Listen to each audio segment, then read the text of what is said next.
Hello, ladies. Welcome to the Hourly to Exit podcast. I am very excited to have Erica Goode with me today. Hi, Erica. Hey, thanks so much for having me. Well, we go a bit back, and so I'm excited to have you on to talk about financials that buyers care about. I think you might have called it financials that matter to buyers. But before we jump in, I'd love for you to introduce yourself to the audience. Sure. So I'm Erica Goode. I'm a CPA and I am a fractional CFO for coaches and consultants and individuals who are growing those practices, whether they decide to be a soloist or they want to build an agency. I work with them on a daily, weekly, and monthly basis, not just once a year, as most CPAs that's how often most people see their CPAs, but I am meeting with my clients every single month and we are talking about what has happened in their business and more importantly, what's going to happen in their business and planning that out. So, do you consider yourself a fractional CFO? Is that kind of the role, I or? do. Okay. Yes. Yes. And different people know of that and don't know of that. And Mhm. so, yeah, I think it's a great resource to have if you're ready to bring a financial professional into your business more than just once a year. Definitely fractional CFO. It can be such a huge resource into your business. Well, I will say, like, a lot of us don't understand completely the difference between kind of accountant versus a CFO. Like, what's the difference? Yeah, so that's not uncommon. I think there's so much Mhm. confusion in the industry and looking into the industry on what everybody does and who do we call what. And a lot of times the labels overlap and people do similar things.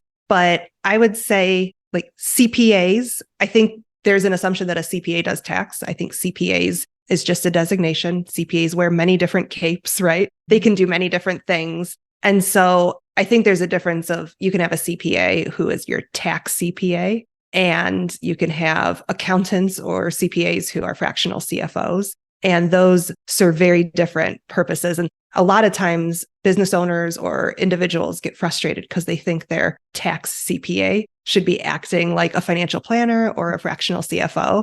And then there's all this kind of yucky feelings against each other. Like, well, my CPA is not providing this, and my client's asking me for things that they didn't pay me for. And so there's this lot of confusion around what is the purpose and what are you paying for when you have a tax CPA versus a fractional CFO. Yeah, I've had both, and I've had the disappointment of having someone who was just like, "All I'm doing is your taxes," and I'm like, "But I've got this issue," and then I've had fortunately, I'm not with that person anymore. And now I have the more of the CFO helps me kind of forecast, helps me think about my business and things like that, which is a great resource to have. So, Yes, definitely. absolutely. So I would say the fractional CFO is usually looking forward more than they're looking backwards. They need to look backwards, but their focus and their value comes from looking forward. Right. So, when is somebody ready for you?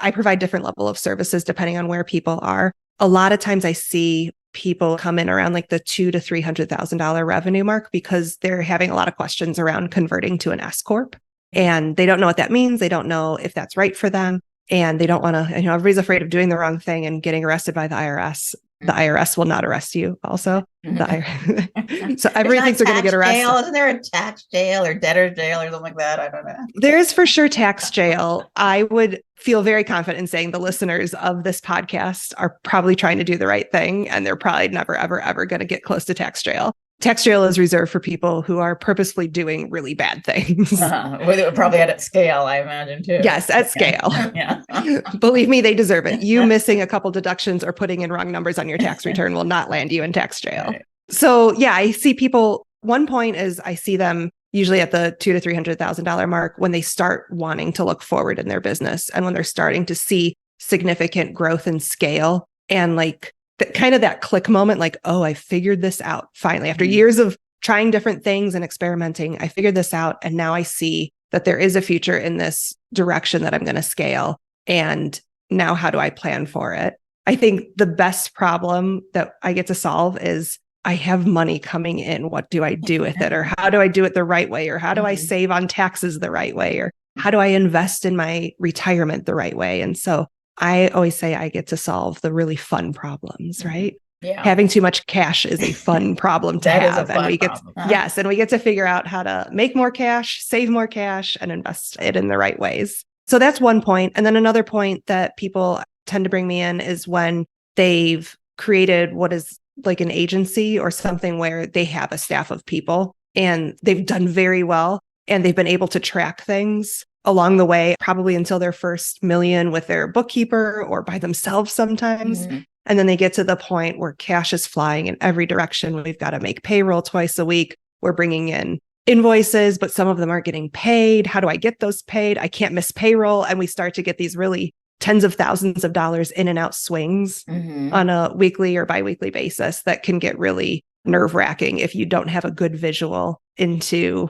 the plan for those and how your cash flow is kind of growing and fluctuating as you run that business. Yeah, that's great. Yeah. The first example, like that was when because I haven't done my taxes like ever, I don't think. So I've always used accountants for my taxes, but it wasn't until kind of that flex point that I brought in someone to kind of do financials, which brings us to, because I never had financials before that. I just had a checkbook and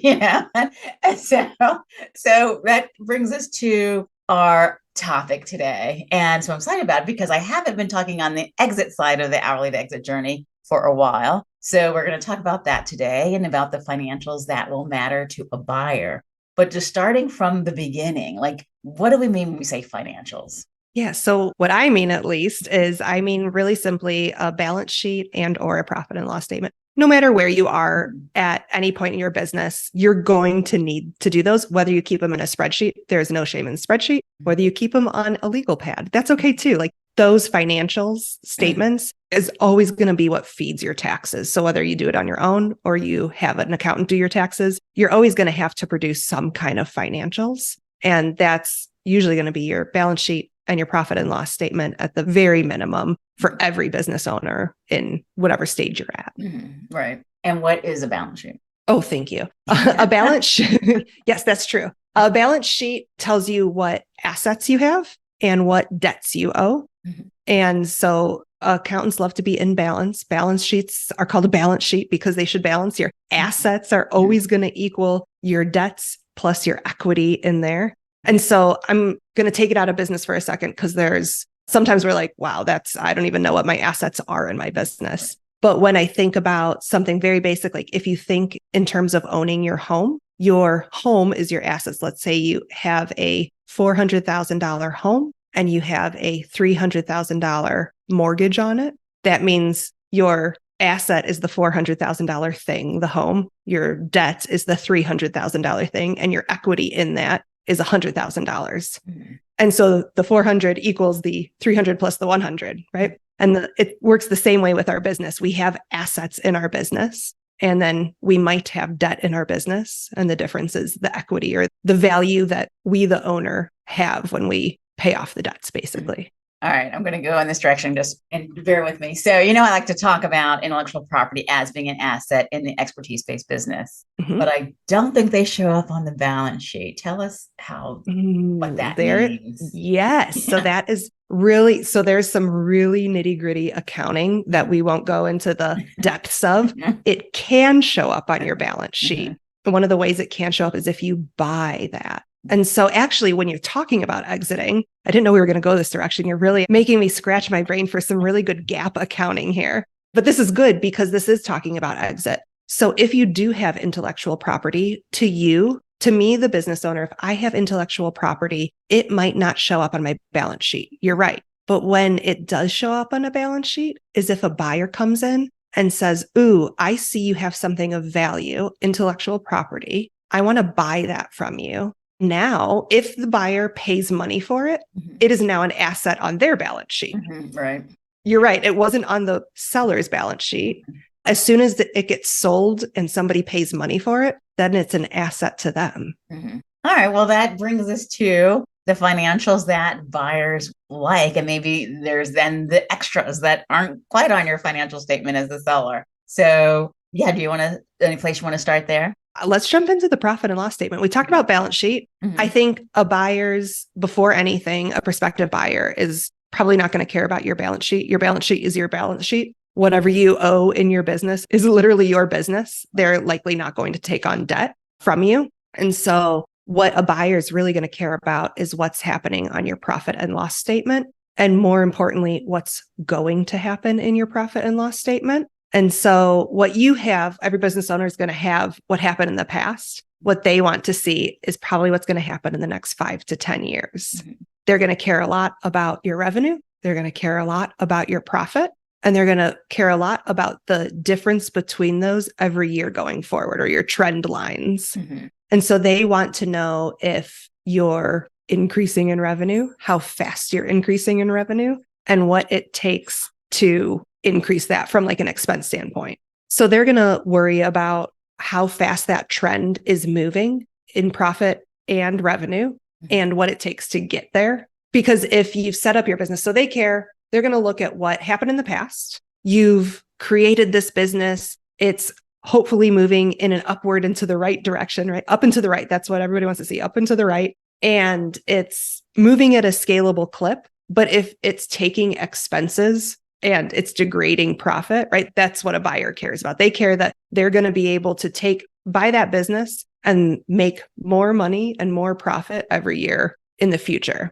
And so a couple really important things is your financials matter because we care that they're accurate in the past, that they're very accurate in the past, because that's what's going to feed your forecast in the future. And we care that you talked about having a fractional CFO, that the person helping you build out that forecast is really keenly aware of how your business operates. Because you could have an example of maybe you're building a business and it does take in year 1 and 2 a lot of expenses to stand up what you're doing, but those expenses are one-time costs, and maybe they're not going to be there in year 3 through 8, right? And so you care very much that the person helping you build your forecast understands that those expenses are one-time things and they're not projecting them into the future. Right. And that's where the buyer is going to see values. You've built up and created this thing, and now it's going to run at a much better operating margin. Right. Now, if I'm thinking about selling my business, take us to like the T minus 3 years, 5 years. Okay, I want to sell my business in 2025. Well, it's too late now if I want to start that. Let's say 2030. When do I need to start thinking as a seller as opposed to just an operator? Or maybe they're the same. Oh, I think they can be the same. Here's why I think that, because a business that somebody else is going to see as very valuable is now currently also very valuable to you.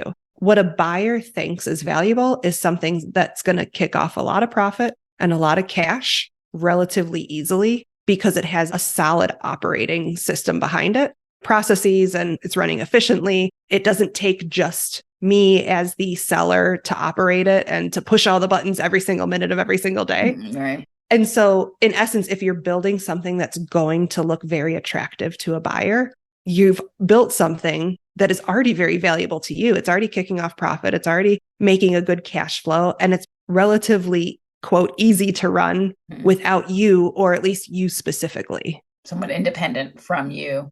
Exactly. As a seller. Yeah. And so what about if I'm trying to pay myself kind of nothing so I can keep cash in the business and keep growing it? Like, how will the buyer look at that? So cash in the business is, we kind of always have lots of questions around, and I'm going to go into taxes for a second. Do I get taxed on the money that I take out of the business, or do I get taxed on any money that the business generates, right? And so sometimes there's this misnomer that like, if I keep money in the business, I don't pay tax on it. Usually I would guess the listeners to this podcast are either an LLC or an S Corp. Mm-hmm. They're probably not a C Corp. So you're going to pay tax on anything that is just revenue minus your expenses is your profit. It's also going to be what the potential buyer cares about. They don't care whether you took money out of the profit to pay yourself or you didn't. In essence, that cash isn't going to be theirs anyways. Like, you've earned that cash. You're going to walk away with that cash when you sell it.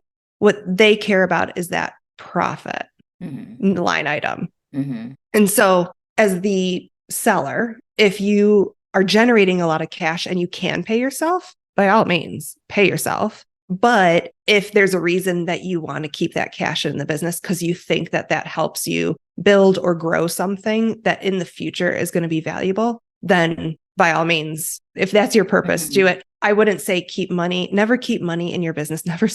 Sometimes I get people like, it's December. How much money should I spend so I can reduce my tax burden? And I always say, you should spend $0 if you don't have to, right? Like we should never be spending $1 to save 30 cents. Yeah. Yeah. It's the same thing. It seems like Yes. And I think there's a misnomer out there that like I need to spend something in December so I can save on my taxes, but we should never be spending money that doesn't need to be spent. I would rather you take home $1 and pay 30 cents on tax on it than take home 70 and then pay tax on that. Yeah. Yeah. Right? Maybe it was going to be, you're going to buy it in January. Like, okay, right in December. Right. Like that if you were going to. Right.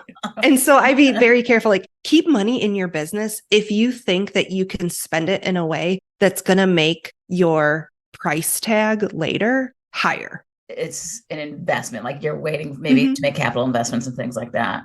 Yeah. So if I underpay myself, does that not increase like what looks like profit, even though it really isn't, because they would have to pay someone the market rate in order to replace me? Right. So there's two ways to pay yourself. Let's assume you're an S Corp. Somebody listening to this is probably an S Corp. You probably are on the books having a salary. You always want to pay yourself a reasonable rate. And the IRS requires, they call it a reasonable compensation. You have to pay yourself what you would pay somebody else to do the work for you if you wanted to sit and sip coffee all day, right? And so really like the underpaying yourself shouldn't be an option. Now, if you want to take less distributions outside of that, that's actually still not going to make a difference to your profit at the end of the day, because your owner distributions aren't a part of your profit and loss statement, just your salary. Oh, okay. Okay. All right. That makes sense. And then have you taken someone, like done someone's books as they were exiting a business? And I haven't gone through the exit. Our exit plan is to exit in the next 5 years. So let's make sure we're doing all of this accurately. So somebody can't come in and be like, well, what's this number? Like always be prepared for an audit. If you're prepared for an IRS audit, you're going to be prepared for somebody to come in and look at your books during a due diligence process. So yeah, we've gone through the process of getting investors and also being prepared for if somebody comes knocking, we're ready to tell you how much this thing is worth. Yeah. And when a deal falls through because of the due diligence process, what are typically like what went wrong? Oh, I'm definitely not an expert or a broker in the due diligence process.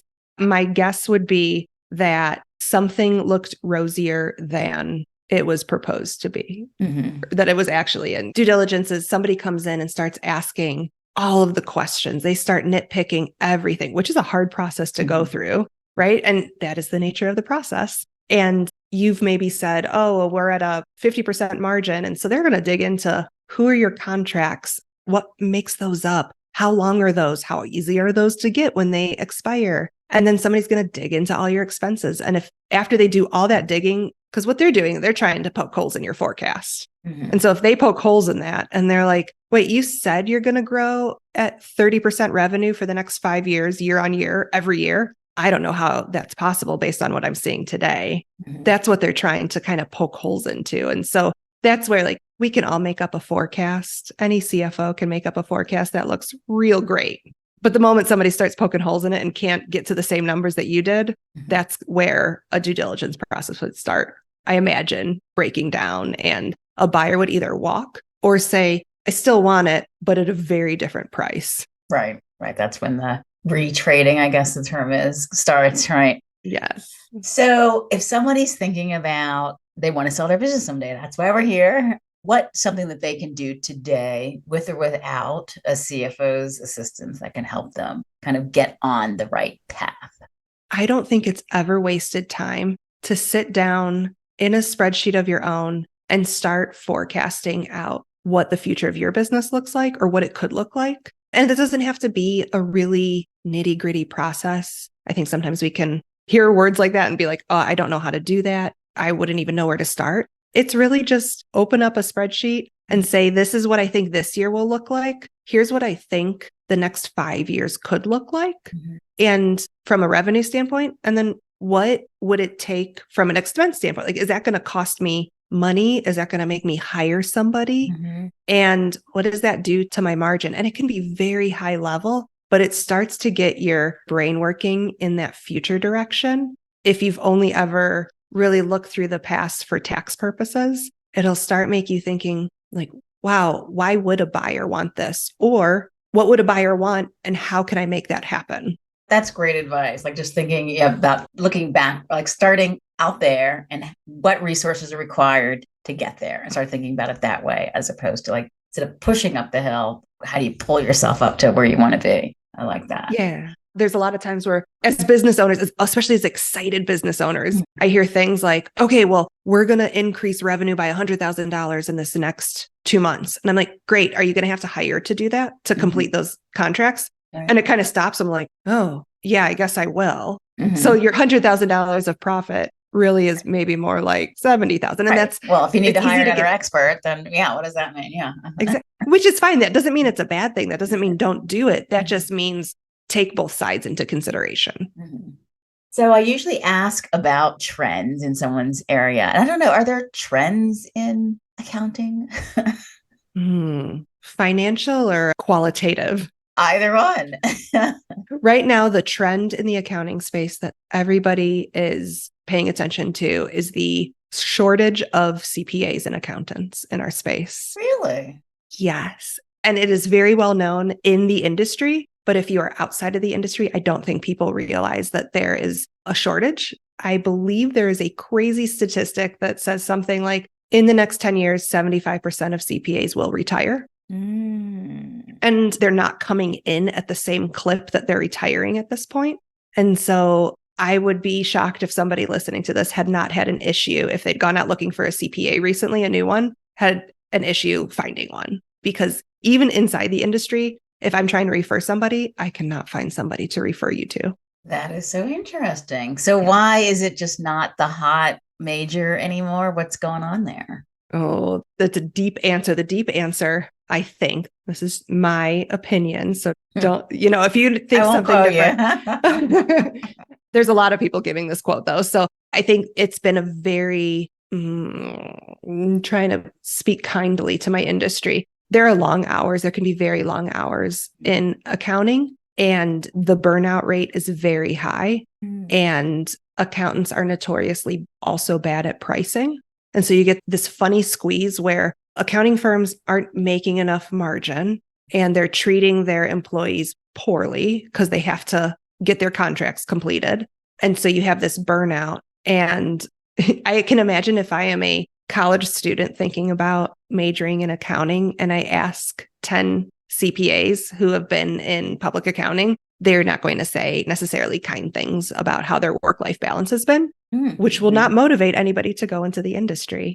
And so I think there's a lot of things playing into the industry, but it's not an attractive work-life balance in the traditional sense. There's a lot of younger accountants who are changing the industry, but it takes a while to turn a ship. And so we are slowly moving in the right direction. But I think right now there is a lot of old schools of thought and traditional ways of running firms that does not appear to be attractive to new up and coming college graduates. Now, are you mentoring young accountants to kind of have a different business model than billing hourly? I'm trying to figure out my own way of doing it. And then we'll see if I can pass along the knowledge to the next generation. But gosh, I mean, I see those young kids and there are people who should be accountants. Like that sounds like a funny thing, but there are personalities and the way certain brains work that they should be accountants. And I would hate for them. I would hate for our society to lose that because of just inefficient and poor work-life balance. And everyone can't be a computer engineer or a, whatever the hot things are now. But yeah, we need professionals all across the board. So, all right. Well, absolutely. And we need to treat our people well. And across every industry, people should be treated like people. Well, I would imagine the market will correct itself at some point. Like if you can't recruit and retain talent, then you need to change something, right? Yes. And certainly, are people working remotely? Like, is that part of it? Okay, well, yeah, it's starting. And so what I imagine will happen is the people who are running traditional firms with old schools of thought, they will have an extremely hard recruiting process. And the up and coming firms who have very progressive new ways of thinking will easily recruit people. And you will just see this shift of market share move towards the progressive thinking firms. Yeah. And similar things happening in the legal industry. I will say I'm pretty far removed from it at this point. I mean, I haven't been in a law firm in, God, I don't even know, a very long time. But the different kinds of firms that are virtual and have kind of independent partners, people who have their own firms, but then come together under one brand to market their services together. They don't have the same, you can work as hard as you want to and have a little more balance in their lives. Yeah, I mean, the burnout in the legal industry hasn't changed. No. I think lawyers and accountants run very similarly run businesses and business models. And I think it suits us all for those industries to think differently. Yes, absolutely. Absolutely. Well, this is the Hourly to Exit podcast. We talk about building a scalable and saleable expertise-based business. And so I have, of course, the soft spot for creating and protecting intellectual property. So when you are working with expertise-based businesses and they work with their intellect, do you ever come across challenges? We talked a little bit about like the fact that we can't put those assets on our balance sheets, but do they have other issues that come up regarding protecting their intellectual property? And what kind of questions do they ask you? I imagine they ask you about how to value it. I think a lot of what I see my clients deal with is creating the processes around and like the frameworks. It's always about framework. And I don't think whether you're in IT, I have IT, marketing, coaching, like all these different, it is all intellectual property. But I don't think they and we always see it as IP. Mm-hmm. I think sometimes until we've been educated, we have very narrow minds about what IP is. Yeah. And I think we grossly underestimate that the things we are creating and the things my clients are creating, the frameworks, the processes, the platforms, like these are all very saleable and transferable ideas and things that they're building. Yeah.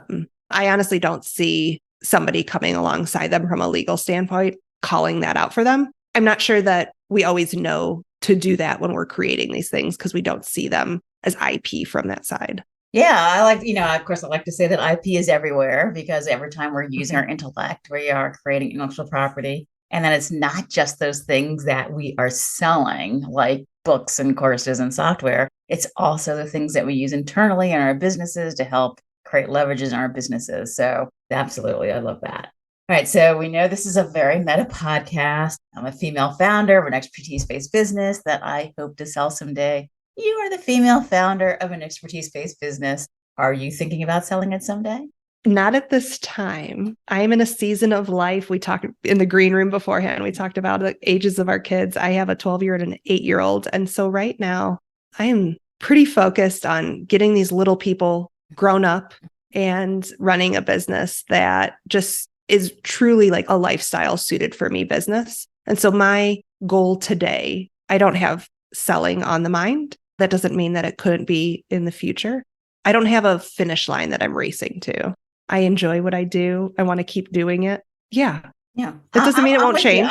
I'm with you on that. Now, we did talk. I have a senior and I am racing to the finish line for that anyway. But like you, like when my son was young, my business was very lifestyle. It was very much like I did not do any business development. It was just like I had my well clients. That was it. And then I could focus on other things. And now that he's pseudo independent, I'm starting to definitely like put way more energy into my business and things that I've been doing the last couple of years. And so there's a season, for all of our businesses that go along with our lives, certainly when we are soloist women. And so, I agree with you there. And the funny thing about retirement, and I guess maybe I think of retirement almost as like a employee kind of thing, as opposed to a business owner kind of thing. Assuming you've created a business that you love, to me, focus on is not retirement, but just relaxing, like having less intense needs in my business, but creating those revenue streams that require less and less of me. To me, that is retirement. And that's what I'm working on. So I think that's such a good call out because I think so much of society has this W-2 employee mindset of retirement. Like I turn this age and I'm done. And coming out of corporate, coming out of burnout, like what if we just created work for ourselves that we enjoyed that didn't kill us? Right. Right? Like what if we enjoyed every day what we did and we weren't so desperate to retire. Yeah. What would that look like? Yeah. And I like that idea. But you're right. It's not something that we think about creating until we've left that W-2 mindset. Right. Absolutely. Absolutely. Yeah. I mean, and you need to do something. I mean, assuming we're healthy and our minds still work, Yeah. you know, and we have like, what are you going to do? I don't get what people do after they retire. I don't know. Maybe, I don't know. I have no idea what they do. I don't know. I'm going to need to do something because I don't sit well. So, I know. All right. So, as we wrap up, we believe in creating a more equitable society, and we love to support businesses and organizations that work to help us women in particular. And so, is there a organization that you'd like to share with the audience? So I have a cause, not a particular organization. Since day one of building this business, I have donated 10% of my salary and the profits of this business to domestic violence shelters. But because domestic violence, I think the solution, and what do I know? I leave it to the experts, but the solution to so much domestic violence problems is so local that my money, the causes that we donate to, are specific to the local areas where our clients are located.